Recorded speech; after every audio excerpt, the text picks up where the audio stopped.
Hey guys, welcome back to my channel. My name is Gary Krishnarovich and I am here to help you level up your game. So for today's video, we're going to talk about is the importance of depth in tennis and different ways that you can develop it. So I'm going to give you a few drills to work on depth specifically in terms of targeting and different ways to set up the court for yourself, which will allow you to develop depth. So first things first, why do we need depth? So depth, really simply, is your ability to put the ball deeper in the court so that you prevent your opponent from moving into the court and gaining ground on you. And if you are hitting a good deep ball, and it's a decent quality shot, you're going to prevent your opponent from being able to dictate or even have the potential to attack. So by keeping your opponent deep in the court with your shot, you are actually going to give yourself more opportunity to move forward and be the one who is in control of the point. So there are different ways you actually can achieve the depth. You can hit harder to hit deeper, but the easiest way is to hit higher over the net.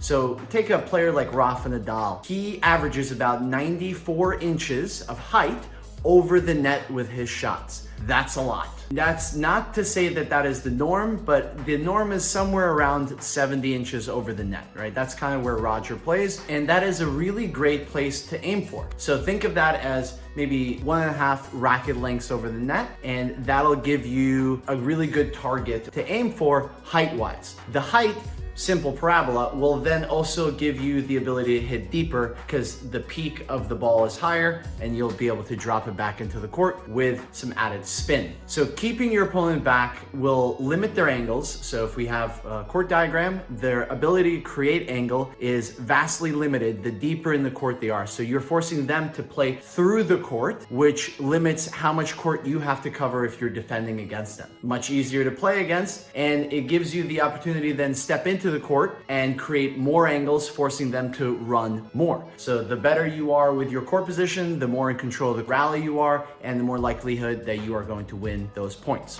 Now, some simple drills for developing your depth on the court. We're not gonna have videos for all this, so I do apologize. Some of them I'll throw in some videos and some of them not, but a really simple one is cone accuracy. So you place a cone 3 to 5 feet inside the baseline off to a side, so you can do it 3 minutes cross court for this drill, 3 minutes cross court in the other direction, and 3 minutes each way down the line for a total of 12 minutes. Each player has a cone 3 to 5 feet inside the baseline, shifted away from the middle, more to the alleys, the tram lines, which will give you a good target and a good way to keep the ball out of the middle. You are working on and competing on who can hit the cone more often in that 3 minutes. You can do it for longer time or less time, depending on your cardio ability, but a really simple drill that I love to do with players of all levels because it gets the player to focus on the target and then think back on the process. How am I actually going to hit that target? You should have good energy, good recoveries, good splits, obviously, but the simple thing is aim a little bit higher, it'll be easier to hit that target. Your next drill is setting up a zone. A little bit more forgiving than the cone accuracy is just zone accuracy. So mark off a section of the court, ideally as well, in the corners, and see how often you can hit this target. So a really simple drill is going up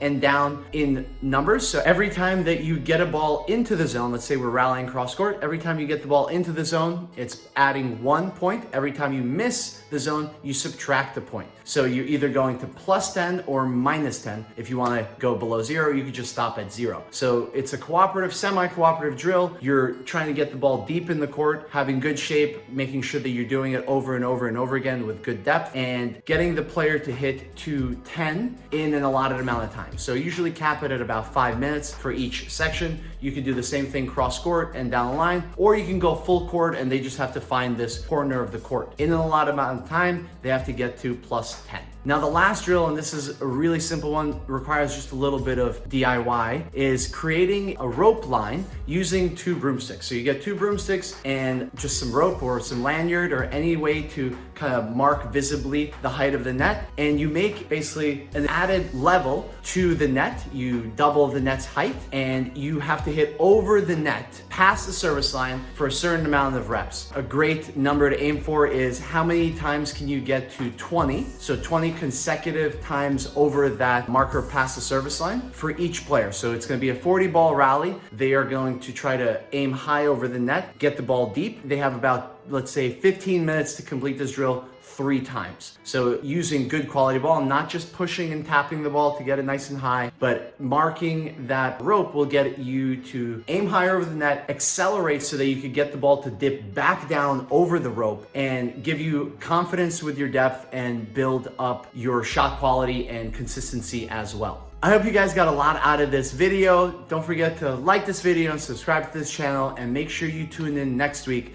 when I will help you level up your game with another fantastic video. Bye.